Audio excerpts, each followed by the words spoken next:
In this video, you'll learn the diagonal Hungarian ground. It's part of the diagonal stitches and it's great for backgrounds as it has a nice design. It's best used in a large uninterrupted area of your canvas using two complementary colored threads or as shown here with a silk and a sparkly thread. When used in a small area or with a single fiber, the pattern is too hard to see and it will get lost. So that's why we recommend using a larger area. It's a fast-moving, smooth stitch. It kind of looks like a cross between a Byzantine with a mosaic stitch between rows. I'll show you. This stitch really consists of two separate stitches, and that's where your two complementary threads come in. So to begin, you're just going to do a series of long stitches, skipping over one canvas hole. Your second stitch will come directly beneath your first stitch, following the same pattern. And so will your third stitch. After your third stitch in any given line, you're going to turn your stitches. This time I'll come directly next to my previous stitch, still repeating the pattern where I skip over one canvas hole. And I'll repeat that one more time.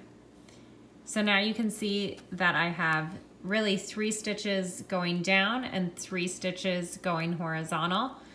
So I'll turn my stitch again, going down. So you're really repeating your stitch twice and then you're turning it. Always skipping over one canvas hole.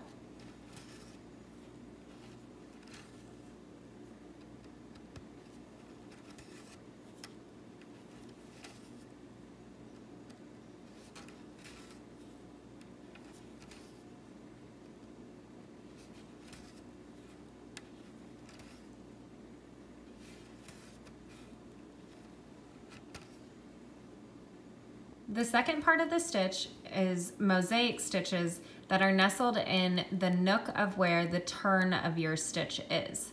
So to show you, I will skip this first stitch so that my second stitch will come up in the nook of this stitch. So I'll come to that second stitch, do a 10th stitch, and then come directly beneath it into the turn of the stitch to do the long stitch in that mosaic. And then I'll finish it out by doing another 10th stitch.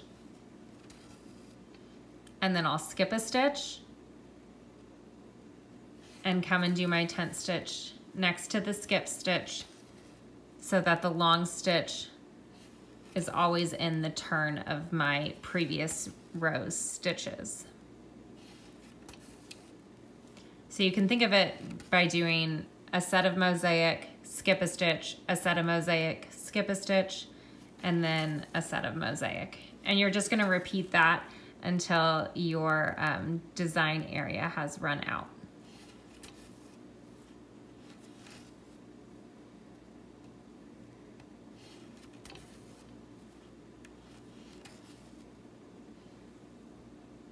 And to show you underneath, you'll see that I am going to begin in the second stitch of this row where I'm gonna do a 10th stitch and then a long stitch so that it meets in the nook of my previous row.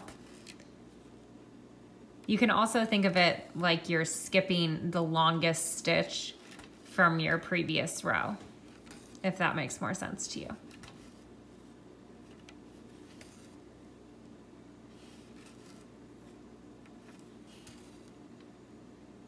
So each row of 3 by 3 long stitches is going to be flanked by a row of mosaic stitches on either side. You can do this stitch 2 separate ways. Either where you do all of your like flat thread first, and then you come in and you do your sparkly thread or whatever thread you're using for your mosaic. Or you can alternate row by row, whatever works best for you. If you are alternating row by row, you won't have to do as much counting. And you can see like I'm going back this time, and there's a nice place for all of my stitches to go. And this way shows you that on these sections where I skipped a stitch, the my just regular silk will match up and share a hole.